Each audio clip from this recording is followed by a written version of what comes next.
गगन थापाले रवि लामिछानेमाथि जुन allegation charge गरेका छन्, खास गरी भन्ने हो भने सहकारी ठगीको सवालमा, प्रमाणको सवालमा, अन्य सवालमा उनले जुन कुराहरू पेश गरेका छन् त्यसको विषयमा उनले प्रमाणित गर्नुपर्छ। होइन भने उनीलाई मानहानि हामी लगाउँछौँ, ठोकिदिन्छौँ। अहिले राष्ट्रिय स्वतन्त्र पार्टीका कार्यकर्ताहरूले खै त्यो प्रमाण किन दिन सकेनन् भन्दै उनीहरूले चाहिँ अब उजुरी नै हाल्ने तयारी गर्दैछन् रे। गगन थापा भनेको अब बिस्तारै असान्दर्भिक हुँदै गएको एउटा पात्र हुन्। डोनाल्ड ट्रम्पको ओथ सेरेमोनीमा अर्थात् शपथ ग्रहण समारोहमा निम्ताइन्छ भने भोलि रवि लामिछानेजीलाई पनि कतिपयले अब उनका विरोधीहरूले त के भन्न थालेका छन् भने उनी जसरी युक्रेनमा भ्लादिमिर जेलेन्स्कीलाई सर्भेन्ट अफ पिपलबाट प्लान्ट गरियो त्यसै गरी रवि लामिछानेजीलाई पनि प्लान्ट गरिएको छ, उहाँ प्रो अमेरिकन कित्ताको भन्नेहरू पनि छन् होइन। अब उनीहरूले वास्तवमा रविको हाइट बढाइदिन अमेरिकीहरूले निम्ता दिन सक्छन्, ट्रम्पले भोलि बोलाउँदैनन् भन्न सकिँदैनन्, बोलाउन सक्छन् भन्ने कुरा पनि गरेका छन्। अब जस्तो अहिले हेर्नुहोस्। पुण्य सर, यहाँलाई स्वागत छ सम्पूर्ण मिडियामा। थ्याङ्क यू सो मच, धेरै धन्यवाद। के छ, आराम हुनुहुन्छ? ठिकै छु। अहिले त राष्ट्रिय स्वतन्त्र पार्टीका नेताहरूले कार्यकर्ताहरूले गगन थापालाई मुद्दा हाल्ने हल्ला चाहिँ चलिरहेछ, तपाईँले के बुझ्नुभयो सर? मैले पनि सुने अब रवि लामिछानेजीको केस लडिरहेका वकिलहरूको तर्फबाट पनि केही समय अगाडि यो बयान आएको थियो। गगन थापाले रवि लामिछानेमाथि जुन एलिगेसन चार्ज गरेका छन्, खास गरी भन्ने हो भने सहकारी ठगीको सवालमा, प्रमाणको सवालमा, अन्य सवालमा उनले जुन कुराहरू पेश गरेका छन् त्यसको विषयमा उनले प्रमाणित गर्नुपर्छ। होइन भने उनीलाई मानहानि हामी लगाउँछौँ, ठोकिदिन्छौँ। अहिले राष्ट्रिय स्वतन्त्र पार्टीका कार्यकर्ताहरूले खै त्यो प्रमाण किन दिन सकेनन् भन्दै उनीहरूले चाहिँ अब उजुरी नै हाल्ने तयारी गर्दैछन् रे। यस्तो कार्यकर्ताले भिडियो बनाउने, लेख्ने, प्रचार गर्ने त्यो चाहिँ प्रचारात्मक काम हो, जहाँसम्म त्यसलाई धेरै सिरियसली लिन पर्दैन। तर जब वकिलहरूले यो विषयमा सोच विचार गर्छन् तब म्याटर सिरियस हुन्छ। जस्तो कि गगन थापा विरुद्ध जुनसुकै समय पनि हामी कोर्टमा केस फाइल गर्छौँ भनेर उनीहरूले भनिसकेपछि अब त्यो केटाकेटी आए, गोली चलाए, मट्याङ्ग्राको सत्यानाश जस्तो गट्टा खेलेको कुरा त होइन होइन। अब मैले पनि यो हल्ला सुनेको छु, रवि लामिछानेजी पनि आग बबला हुनुहुन्छ। तर एक हिसाबले त गगन थापाजीले एउटा झुटो आवाज बोलेका रहेछन् नि है, देखियो होइन प्रमाण? यस्तो गगन थापाले झुटो बोले या साँचो बोले मलाई थाहा छैन, तर खै त प्रमाण अहिलेसम्म दिन नसक्नुको सवाल त्यो होइन। सवाल के हो भने एउटा सांसद, मन्त्री, पार्टीको नेताले वकिलको जस्तो वकालत गर्दैन, उसले मिडिया ट्रायल गर्दैन, उसले पार्लियामेन्ट ट्रायल गर्दैन। ऊ सत्य र तथ्यमा हुन्छ, सत्यको पक्षमा, न्यायको पक्षमा, इन्साफको पक्षमा, देश जनता विकास समृद्धिको पक्षमा। गगन थापाले ओराको सिनको पर सारे millennium challenge corporation, Indo Pacific studies साल जोडिएको छ। यो एमसिसी जसरी पनि पास गर्नुपर्छ भनेर कन्दनी कसेर 12 हाते पटुकी कसेर मैदानमा ओर्लिने मान्छेको नाम हो गगन थापा। अब एउटा कुरा तपाईँलाई म प्रष्ट रूपमा भन्छु कि गगन थापाको त्यो राप प्रताप रहेन जुन उनको 60 र 70 को दशकमा थियो।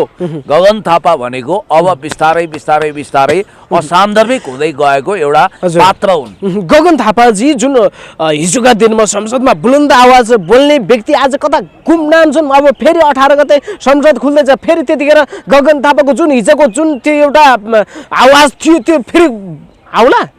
भाषणले सिङ्गापुर जस्तो देश बनाउँदैन, सिङ्गापुर जस्तो स्थललाई।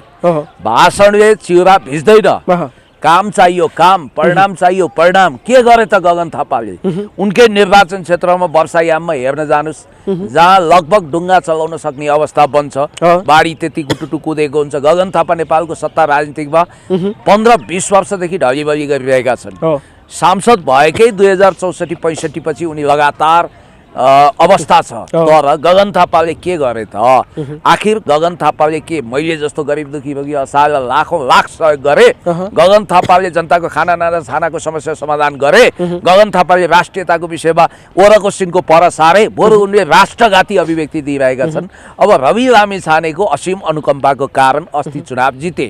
उनलाई फलामको चिउरा भइसकेका थियो, उनले भट्याइ गरे, रवि लामिछानेसँग सेटिङ गरे एक ढङ्गले। म प्रष्टै भनिदिन्छु पुण्य सर, अब जुन गगन थापा तपाईँले भन्नुभयो गगन थापाले जुन के अरे उता रवि लामिछानेको आशीर्वादले गर्दा चाहिँ त्योबाट जिते भन्ने एउटा आशय दिनुभयो।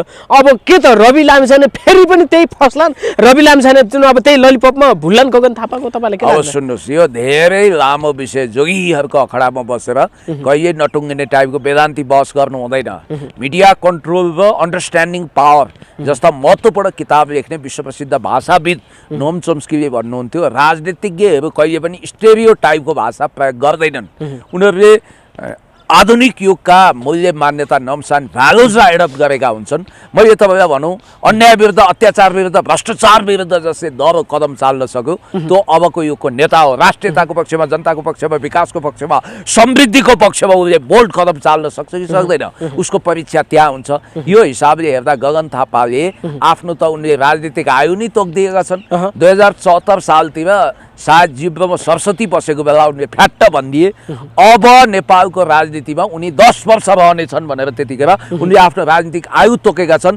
2084 सालसम्म उनी राजनीतिबाट अनिवार्य अवकाश दिनुपर्छ नैतिकताको आधारमा। त्यसकारण गगन थापा अहिले अभिनय त कविनय शैलीमा 12 हाते पटुकी कसेर, कन्दनी कसेर ठस ठस कन्दै अगाडि बढिरहेका छन्, घिसिरहेका छन्। अब सायद रवि लामिछानेसँगको यो पंगा उनलाई आगामी निर्वाचनमा बहुत महँगो पर्नेवाला छ। र यति कुरा भनौँ, जस्तो रवि लामिछानेजीको केसको विषयमा तपाईँ एकछिनपछि मलाई अवश्य पनि सोध्नुहुन्छ, तपाईँले सोध्नु अगाडि नै म त्यसको उत्तर दिन्छु। जस्तो कि अहिले रवि लामिछानेजीको विषयमा जिल्ला अदालत रूपन्देहीमा थुन्चेक बहस चलिरहेको छ। त्यो थुन्चेक बहसको क्रममा अब वादीको तर्फबाट नेपाल सरकारको सरकारी वकिलहरूले हिजो दमदार बहस गरे हो। त्यो बहस पछि प्रतिवादीको तर्फबाट पनि बहसको सिलसिला सुरु भएको छ। अब भोलि प्रत्युत्तर हुन्छ। प्रत्युत्तर भइसकेपछि वादी प्रतिवादीको दुवै पक्षको बहस सुनिसकेपछि माननीय न्यायाधीशज्यूले बेलुकासम्म थुन्चेक बहस पुण्य सर जुन त्यहाँ रवि लामिछानेलाई जुन भैरवामा चाहिँ जुन रूपन्देही जिल्ला अदालतले परिवारको जिम्मा, श्रीमती वकिलहरूको जिम्मा लगायो, त्यसको विषयमा चर्काचर्की भयो क्या वकिलहरूको। एउटा बहसमा भएको कुरालाई लिएर यसरी परिवारको जिम्मा लाउनु हुँदैन थियो, यो नीतिगत भएन, कानुनी नीतिगत भएन भन्नेतिरले बहस गर्न थाले। होइन, अब जस्तो सहकारी पीडितको तर्फबाट रवि लामिछानेको विरुद्ध भनौँ न त्यसरी बहस गर्ने डाक्टर सुरेन्द्र भण्डारी र यिनै दिनेश त्रिपाठी, यिनको विषयमा पनि म एकछिनपछि कन्टेम्प्ट अफ कोर्टको मामिलामा कुरा गरौँला। अहिले त्यो सन्दर्भ छैन। उनलाई पनि सम्भवतः उनको बारेमा आइतबार सुनवाई हुनेछ। दिनेश त्रिपाठीको विरुद्ध रिट परेको छ, न्यायाधीश समाजले पनि आपत्ति गरेको छ। सम्माननीय प्रधान न्यायाधीश रवि लामिछानेले जुन परिवारको जिम्मा लाउनु के गलत हो? अदालतले गलत आदेश दिएको हो? तपाईँलाई म यसको विषयमा दुधको दुध पानीको पानी छुट्टिने राजहंसको तरिकाले बोल्नेछु, तपाईँलाई म भन्छु। होइन, यो त एउटा टेक्निकल विषय हो। जस्तो अदालतको कुरा के हुन्छ भने अदालतले, न्यायाधीशले बहसको क्रममा नम्रता अथवा नरमपना देखाउनु हो भने यसको मतलब यो हुँदैन कि न्यायाधीशले सर्वक्कै छुट दिनेछन्, यो पनि हुँदैन। र कडाई देखाउँदैमा त्यहाँ उनले बर्बादै गर्नेछन् अथवा उनले थुनिदिनेछन्, पूर्वपक्षमा लैजानेछन् भन्ने पनि हुँदो रहेछ भन्ने कुराको उदाहरण चाहिँ अस्ति काठमाडौँमा देख्नुभयो। काठमाडौँको थुन्चेक बहसमा माननीय न्यायाधीश श्री माधव प्रसाद अधिकारीजीले रवि लामिछानेलाई प्रहरीको जिम्मा लगाउन नसकिने, उहाँलाई कस्टडीमै राख्नुपर्ने आदेश दिनुभयो। मान्छेले धेरैले सोचे मिठाई बाँडे, गगन थापाहरू त खुसी भए, सबैले खुसी केवल 10 घण्टा पनि टिकेन। उहाँलाई 60 लाख धरौटीमा रिहा गरियो।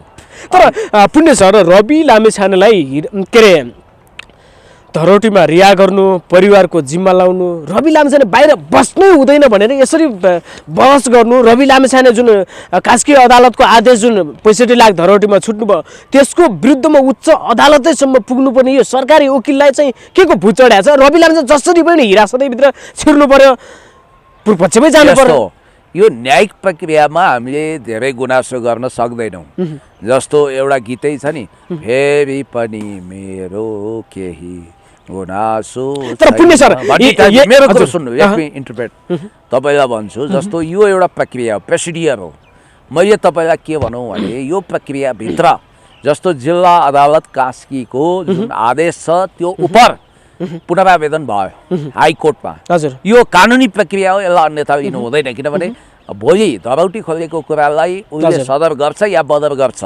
बदर भयो भने पूर्व पक्षको निम्ति थुनामा जानुपर्ने अवस्था हुन्छ रवि लामिछानेजी। सदर भयो भने अब जे आदेश हो त्यही हुन्छ। अब रूपन्देहीमा आउने फैसला होइन, त्यहाँ पनि आदेश हो। त्यहाँ पनि तपाईँको सहकारीकै विषयमा, सारा सहकारीको विषयमा अहिले गरमागरम बहस भएको छ र अब आदेश के आउँछ भोलि हेर्नु सक्छ।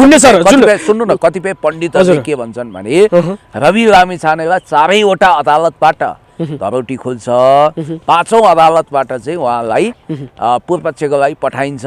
त्यतिन्जेलसम्म 4वटा अदालत सुन्नु न, अहिलेसम्म 1,25,00,000 रुपियाँ धरौटी बापत उहाँले बुझाइसक्नु हो होइन। आदेश मात्रै आउने सवाल हो। उहाँ पूर्व पक्षमा बसेर केस गर्नु परेको छैन अहिले। अब 2टा अदालत जस्तो कि फेरि चितवन र अहिले रूपन्देहीको अदालतबाट फेरि धरौटी खोल्ने सम्भावना रहन्छ। त्यसमा फेरि 1.5 करोड रुपियाँ उहाँले बुझाउनु पर्ने हुन्छ र पर्सामा चितवनको मामिलामा त उता प्रहरीले जुन बुझाएको प्रमाण नै पुगेन भनेर फेरि फिर्ता पठाइदियो नि। फेरि अब त्यसलाई जोडजाङ गरेर खोजका यस्तो अलिकति तपाईँले अदालती कुरा बुझ्नुपर्छ। मान्छे रवि लामिछानेका फ्यान फलोअर्सलाई यस्तो लागेको हुनुपर्छ कि मुद्दै नचलोस्, मुद्दा चल्दैन भन्ने। तर प्रहरीले अनुसन्धान गरिसकेपछि त्यहाँ उसले अभियोजन गर्छ। भलै त्यसमा धरौटीमा रिहा गर्ने कि साधारण तारिकमा रिहा गर्ने कि वा पूर्व पक्षमा लाने भन्ने 3 मध्ये 1 आदेश आउँछ। कानुनी प्रोसिडियर, लिगल प्रोसिडियर, जुरिस्डिक्सनको कुरामा त्यो हुन्छ। तर मैले तपाईँलाई भनिहालेँ, अलिकति तपाईँहरूले पनि यसलाई बुझ्नुपर्छ थुन्सेक बहसको सवालमा। तर अब यहाँनिर एउटा कुरा के छ भने मान्नुहोस् अहिले रूपन्देहीको स्थिति हेर्दा रवि लामिछानेजीलाई सहुलियत हुन्छ कि जस्तो देखिन्छ। अब त्यहाँबाट के आउँछ भन्ने भएन, हामीलाई एक्चुअली थाहा छैन। हुनसक्छ अब म त रवि लामिछानेजीको नातेदार पनि हो, मेरो आमाको मावली पनि हो र म उहाँको राजनीतिक भविष्य उज्जवल देख्न चाहन्छु। उहाँलाई फाइनली यो आदेशमा मात्रै होइन फैसलामा पनि तिनै तहको अदालतबाट सफाई मिलोस् भन्ने मेरो चाहना हो। किनभने जिल्लाबाट भोलि उच्च जान्छ, उच्चबाट सर्वोच्च जान्छ, तिनै तहबाट उहाँलाई सफाई होस्, क्लिन चिट होस् भन्ने मान्छे। तर म न्यायाधीश होइन, दुधको दुध पानीको पानी छुट्याउनको लागि न्यायको मन्दिर रूपी न्यायालयमा बसेका न्यायाधीशहरूको विवेकमा पनि भर पर्छ र अब तथ्य र प्रमाणको आधारमा त्यहाँ फैसला हुन्छ।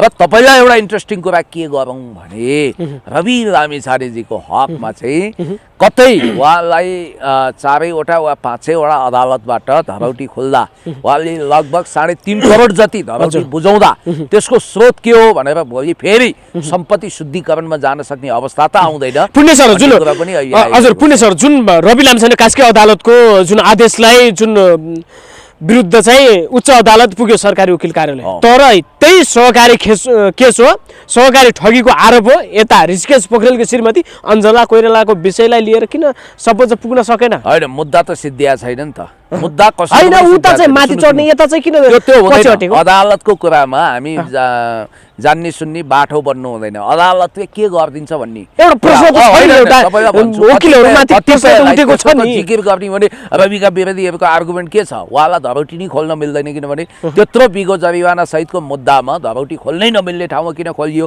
भनेर पुनरावेदन गरेको अवस्था पनि छ नि। त्यसरी हेर्ने हो भने कानुनलाई विभिन्न तरिकाले व्याख्या गर्न सकिन्छ। कानुनको नौसिङ कसरी पहिल्याउने भन्ने कुरा पनि छ। अघि दिनेश त्रिपाठीको कुरा गर्नुभयो। दिनेश त्रिपाठीजीलाई अट्याक गर्ने 3 जना अहिले न्यायिक हिरासतमा छन्। हिरासतमा छन् अहिले 3 जना। तर दिनेश त्रिपाठीले जुन अदालतको आदेश आउनुभन्दा अगाडि जुन बाहिर आए, कुटिए पिटिए, उनीमाथि जुन हमला भयो र त्यसपछि उनी जुन विभिन्न मिडियामा, विभिन्न सञ्चार माध्यममा इन्टरभ्यू दिएका थिए, जुन अदालतको अवहेलना भयो भनेर जुन एकजना दिनेश राईले उजुरी दिएका छन्, त्यही दिनेश त्रिपाठीमाथि। अब यो मुद्दा कसरी अगाडि बढ्छ यतातिर? अब दिनेश विरुद्ध उभिए, राई दिनेशले त्रिपाठी दिनेश विरुद्ध एक्सन लिए।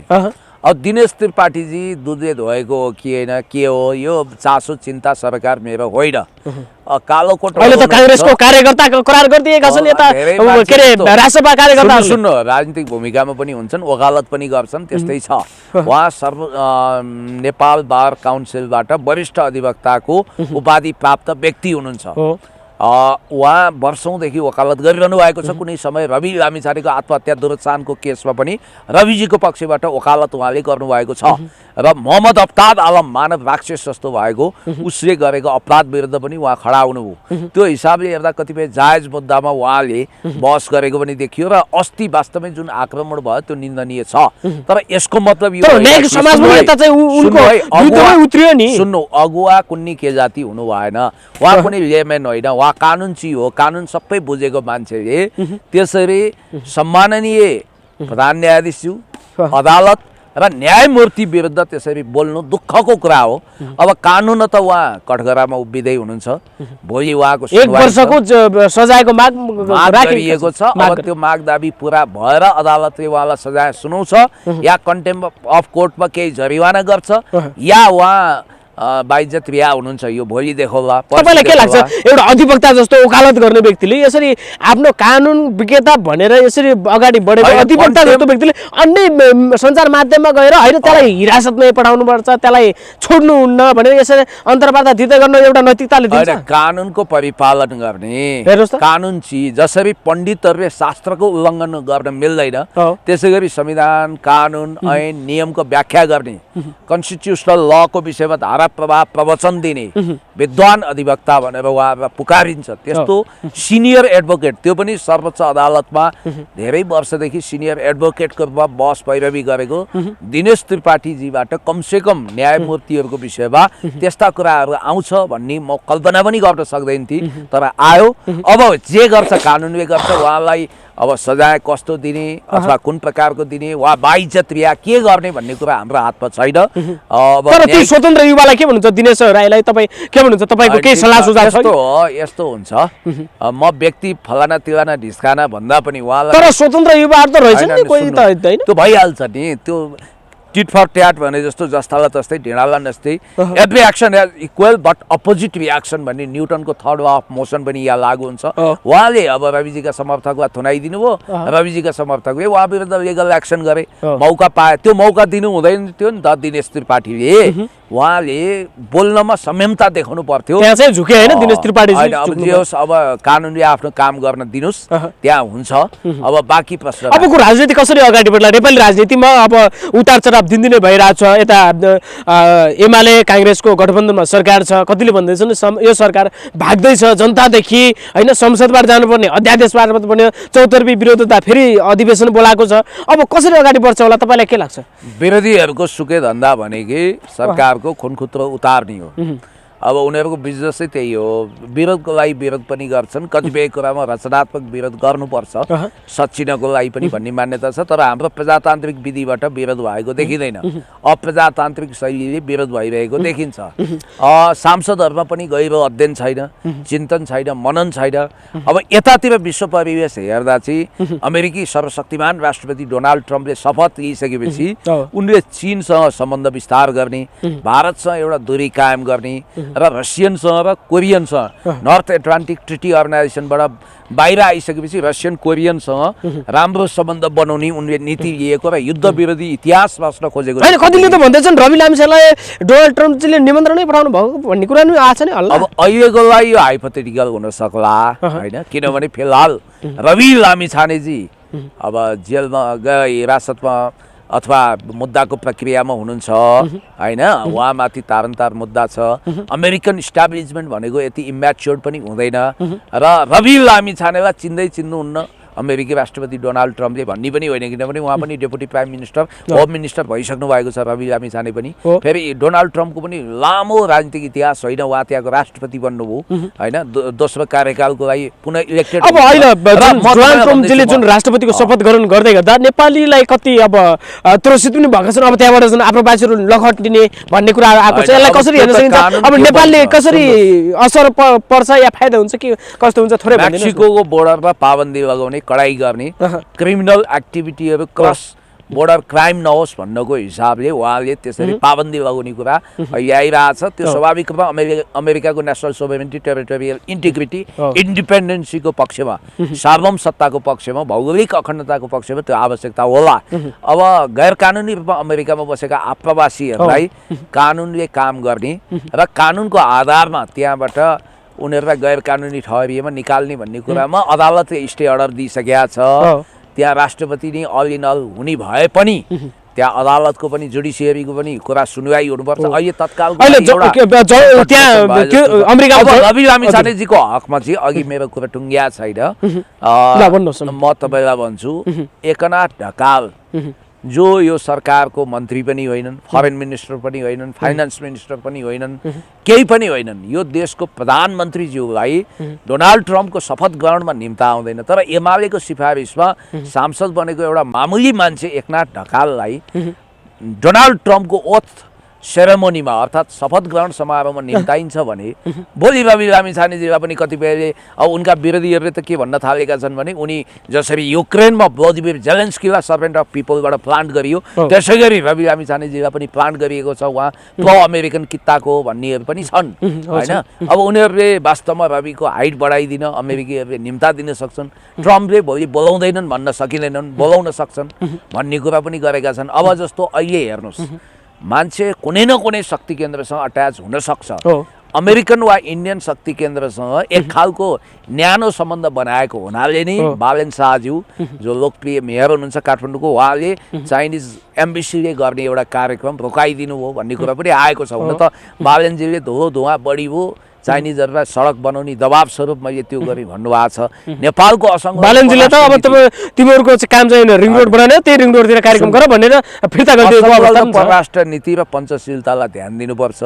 अब चीनसँगको नेपालको सम्बन्ध भनेको sweeter than honey, deeper than ocean, higher than माउन्टेनको हो। त्यसकारण चीन जस्तो विश्व महाशक्तिलाई हामीले चिडाउने काम गर्नु हुँदैन। नेपालको सदाबहार विकास र समृद्धिको ऊ साझेदार पनि भएको हुनाले हामीले एउटा विचार के गर्नुपर्छ भने तपाईलाई म भन्दैछु कूटनीतिक कुरामा हामी परिपक्व बन्नुपर्छ। डिप्लोमेटिक मुभ गर्नको लागि हामी सिपालु हुनुपर्छ। जुन अब ठिक छ सर, उसो त हामी अन्तिममा छौँ। जुन अमेरिकामा जुन डोनाल्ड ट्रम्पले जुन जन्मेकै आधारमा चाहिँ त्यहाँको नागरिक बन्न पाउने त्यो अवस्था थियो योभन्दा पहिला, तर यो अहिलेको अवस्थामा खारेज भएको अवस्था छ, यसलाई कसरी हेर्नु भएको छ तपाईँले? होइन, त्यो एक हिसाबले राम्रो पनि भयो। म तपाईँलाई भन्छु अमेरिका युनाइटेड स्टेट्स अफ अमेरिकामा बच्चा पाउनको निम्ति मात्रै जाने मान्छे पनि धेरै भयो। यहाँ नेपालका नायिकाले त उहीँ गएर बच्चै पाउनु। उहाँको एउटा सपना के अरे भने त्यहाँको भविष्यमा राष्ट्रपति पदसम्म फाइट गर्न सक्छ अमेरिकामा जन्मिएको। तर अब सपना पुरा हुन सकेन है? त्यो हुनु पनि हुँदैन, किनभने अब अमेरिकाको प्रशासन, राजनीति अथवा अन्य सेवामा विदेशी नागरिकहरू प्रवेश गर्नु भनेको त्यो देशको लागि धक्का मक्का सरा हो भनेर डोनाल्ड ट्रम्पले बुझेका छन्। उनी नेसनलिस्ट हुन्, त्यस कारणले गर्दाखेरि ट्रम्प आइसकेपछि त्यहाँको फरेन पोलिसीमा प्याराडाइम सिफ्ट भएको बुझिन्छ र त्यो ठिकै हो। अब त्यसको लागि चाहिँ एउटा कडा कानुन चाहिन्थ्यो। अब अमेरिकामा जन्मिने बित्तिकै त्यो अमेरिकाको राष्ट्रपति हुन योग्य भइहाल्ने भन्ने कुरा हुनु हुँदैन। त्यसले गर्दा के हुन्छ भने वंशजको नागरिकताको जुन दरो सिस्टम छ त्यो लकपकाउँछ। त्यसकारण जे भयो ठिक भयो। रवि लामिछानेको हकमा भन्दा भोलि अब उनलाई रूपन्देही जिल्ला अदालतले उनको भाग्य र भविष्यको परीक्षा गर्नेछ। अब उनलाई सहुलियत मिल्ने हो, उसले हिरासत बाहिर बसेर केस गर्न पाउने कि के अरे जेलभित्रै बसेर केस गर्ने भन्ने कुरा नै भोलि फैसला हुने हो। यो आदेश आउने कुरा हो, फैसला हुँदैन। त्यसैले म भन्छु गगन थपाले पनि मिठाई बाँड्नु पर्दैन र कसैले पनि जितौरेको भोज लगाउनु पर्दैन। हुन्छ, समय समाजको लागि यहाँलाई धेरै धेरै धन्यवाद। धेरै धेरै धन्यवाद।